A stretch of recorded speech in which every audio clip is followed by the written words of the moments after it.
Shoecraft Road Apartments located at 1048 Shoecraft Road.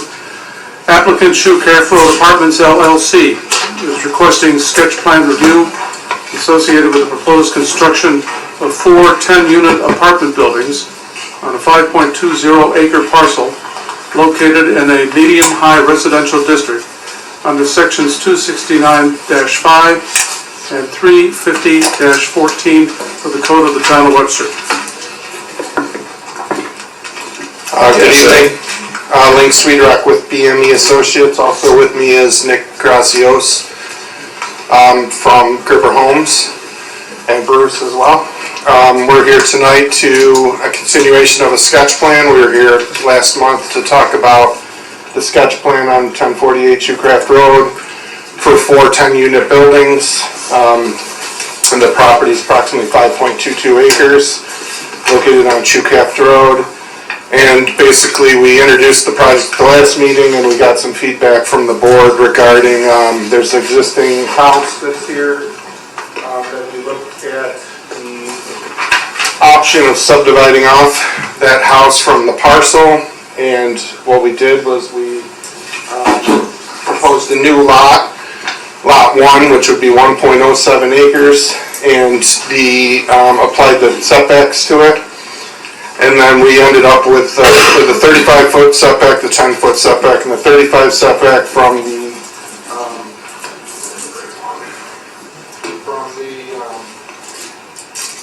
existing barn, the existing house, and then we applied the building setbacks to the single family. When we did that, we were left with about 4.15 acres for the remaining lands of the back for the 40 units.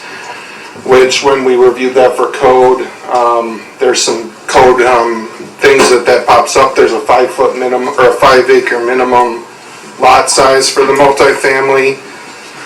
There's a 50-foot setback for the parking area off the back of the single family or off the back of that house, and then the density would go from the 8 units per acre to 9.6 acres. So I think the board, originally the conversation was, let's look at doing this as a single family lot and then see what you might be supportive of doing the variances for us to build the project in the back. So we looked at that, and then we went to the PRC meeting and we received some feedback on, we're not sure that you would like to do that and support the variances.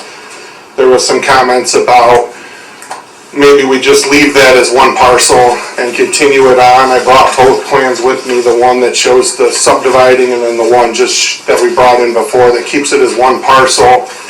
We would just leave the house, or we would just leave the structure in the front as a part of the project and have the 4 10-unit buildings in the back.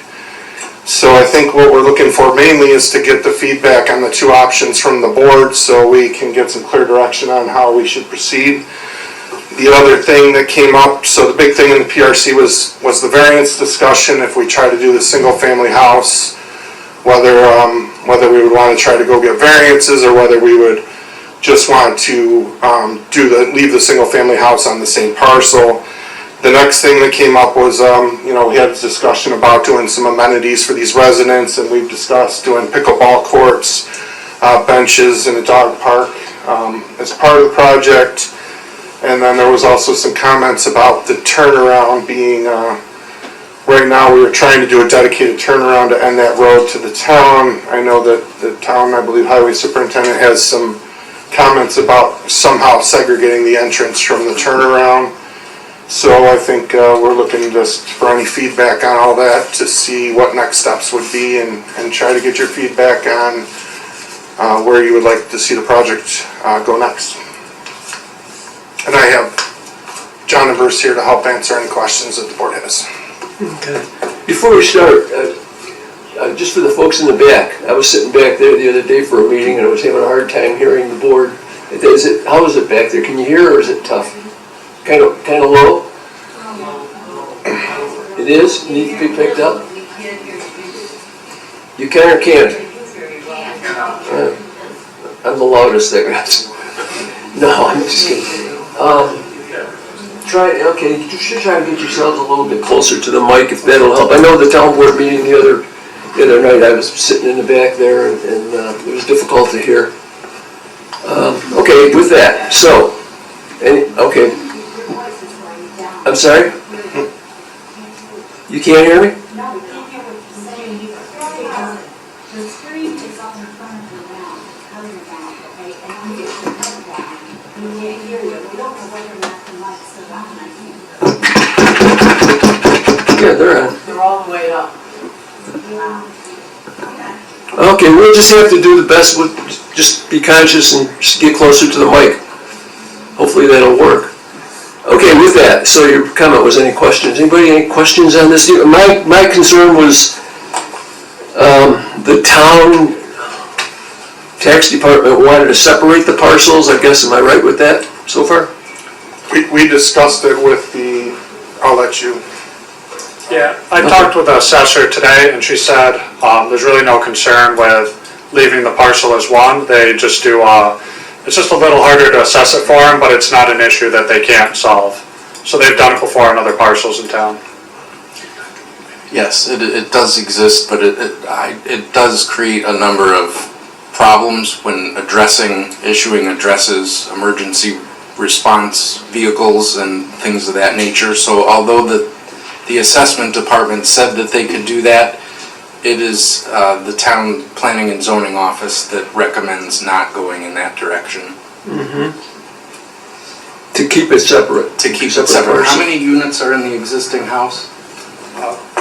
It's currently a 3-family, but the upstairs unit, there's just a door in between the 2 units, so it's basically one with a door that they just have a padlock on. Yeah, so it's essentially already a multi-family property, and adding 4 additional apartment buildings with a 1048 Shoecraft Road address when you're not accessing the development from Shoecraft Road would just be a nightmare on a variety of levels that we'd like to avoid. Mm-hmm. Okay. Okay, you've got 40 units, and again, this came up at the PRC. You're needing variances. They back right up to the buffer. There's no amenities, and there's what do you got? 2 parking spaces, a garage, and 1 in a driveway. Correct? Additional parking. Is there additional parking here for visitors, or? There's some additional parking shown along here, along the entrance, and then each garage has a spot in front of it, as well as a garage for each unit. Do you feel this is overcrowding that parcel? I mean, I'm going to ask that to the board. I mean, if you look at it, there's really not. I do. Huh? I think it's cramming. Seems like they're trying to cram a bunch The of 4 you're in there, and they're all meeting the setback requirement. They're right up against the setback requirement, I should say. The 50-foot buffer. So you have 40 units, how many parking spaces are there altogether? Well, there's a garage for every unit and a parking spot for every unit. So each unit has 2 spaces. And that's all? There's no other parking spaces? Plus some overflow parking in the front along the access drive, and we can add some more as well. I mean, it's a sketch, so we're looking for input, and we'll incorporate your comments into our next stops here. We have a 24-foot road in the middle. We've tried to provide, enough room for a car in front of the garage, as well as a garage space for each unit. The reason that, some of the reasons that maybe we're getting pinched a little bit is because we're trying to keep the lot with that house on it. We're trying to keep everything, it's fairly spread out with the driveway, the barns way in the back. Yeah. We're trying to make that lot conform as much as we can to the setbacks. So maybe there's a combination of both that we look at, that maybe it's putting the barn on the multifamily project and incorporating that into the multifamily portion of it and subdividing it differently. We were just trying to keep that sort of the way that lot is operating together with that lot. Like I said, we just sort of tried to draw that line where it made sense to create that lot based on the zoning, and then keep the keep that sort of together, but I think there are other options that we could consider for subdividing off that structure and,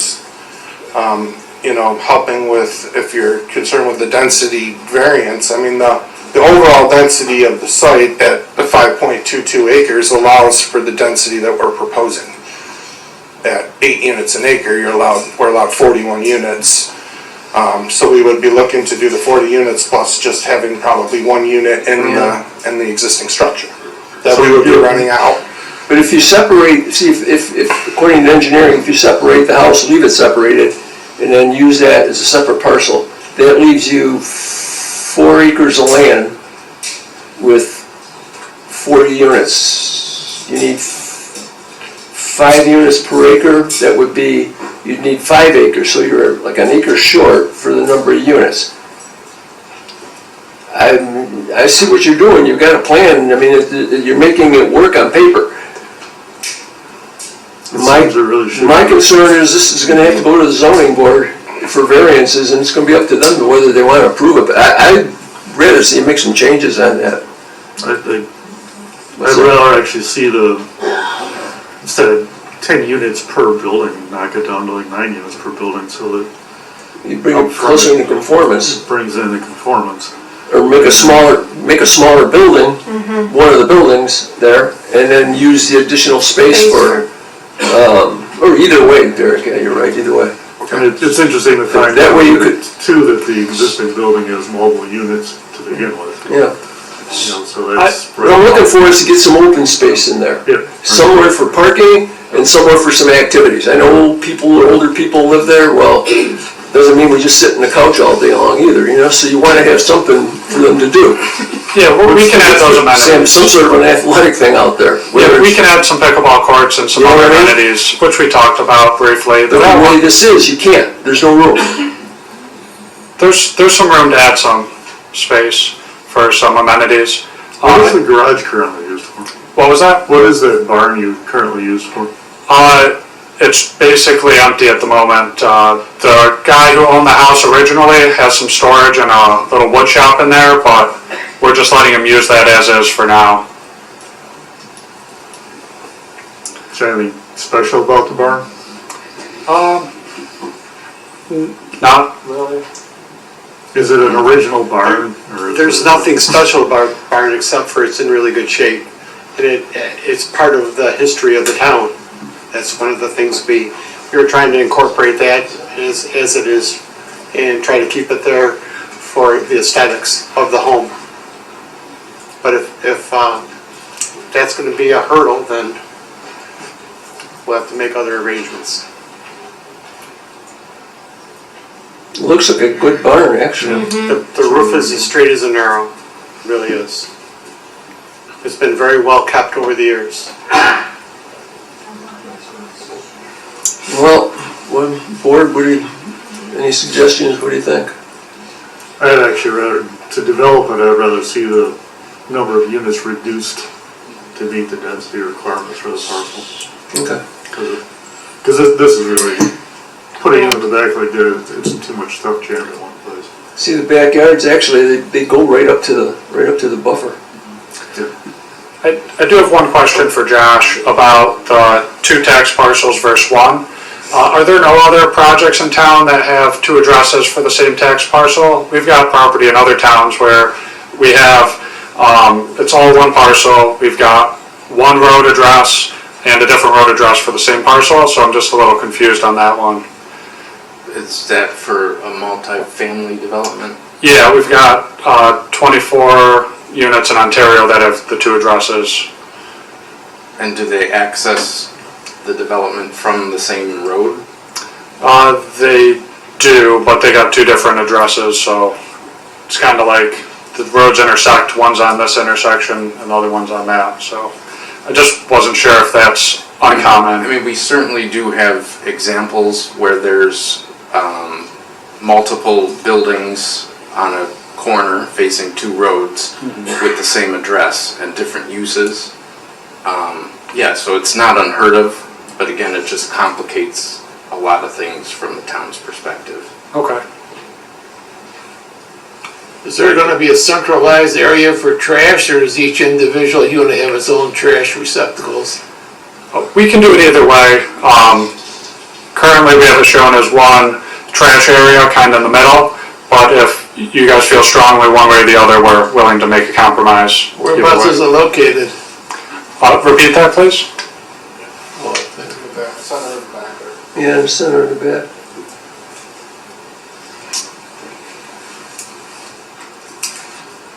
So that's big enough to accommodate 40 units? Sorry, excuse me. That's big enough to accommodate 40 units? I believe so, yeah. Area. It's a compactor area with a, you could probably get 2 enclosures there if you need to. Going back to the Shoecraft Road, just for a second, excuse me. You're going to have independent contractors, I imagine, bringing in materials, supplies, etc. Will you emphasize to them not to use Shoecraft Road as a shortcut? Because traffic on that road is bad enough as it is already. Can you repeat the question? I couldn't hear it. With the independent contractors that you're going to be using, Yep. will you emphasize to them that they cannot use Shoecraft Road as a shortcut? Because Yeah, traffic on Shoecraft Road is hellish already. Yeah, the only access will be from the main entryway. There won't be access through the Shoecraft entrance to the single-family house. They don't connect the driveways, and we'll make sure they don't use that entrance. Okay, I think bottom line is maybe take a look and see if you can get some amenities in there. If you need to take off a piece of the building, just work it out. I think as far as the project, it's an allowed use. It meets the requirements, for the area. But I think it's just too congested, and I'd like to see some amenities. That's my opinion anyways. I think they need more parking spaces too. Well, that's part of it, yeah, Okay. that's part of the amenities. I guess one other thing that would be a clarification for the rear setback on the existing parcel where the house is and the barn. Is that rear setback, is that supposed to apply to the silo too or not? It shows a silo on the back side of the barn, but that's within the setback area. It's not a livable structure, it's a leftover farm. It's behind the barn there. Shows up on the plan, the site plan on the back side of the barn. Is that subject to the setback? Yeah, it's, we took the 35-foot setback from the barn. We didn't go to the silo there. I guess that. But also, if it makes sense for this application to look at a different way of subdividing that rear lot line for the single family that, helps with our density count for overall and everything, and puts that barn on the other parcel, I think we could look at that if that makes sense to the board. Yeah, I'm personally just looking for a clarification as to whether or not that silo would be subject to the setback or not. Okay. Technically, it's a structure, so it would. So that parcel really should be a little bigger, technically. It would move to the other side of the Or silo. we remove the silo. Or get if you could possibly get a variance for the silo, that, I don't think that would be an issue. It doesn't really Yeah, impact doesn't impact the apartments nor the single family, so it would be a simple variance, I think, for that. I think that'd be the easiest thing to yeah, resolve. yeah. Just the concrete or something. All right, anybody, anything else? Derek? I'd love to see less apartments. Get some openings, Yeah. some open area in there, yeah. Okay, with that, I guess we okay, fellas? Want to go forward with that? You're set up for the zoning board next week, right? No, we didn't apply for any of the Oh, is it? variances. We wanted to, Okay. we wanted to come and Yeah, get your right. feedback before we did that. I hate to, change things around, but it's just, it's dense, bottom line.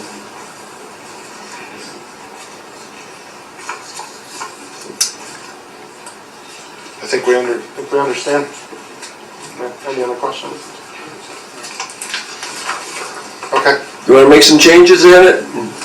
Make an attempt to fit something in there, do whatever way you feel is acceptable to the town, to the board? do that, we'll go with that, okay? Okay. All right, thanks a lot, Thomas. Thank you. Okay.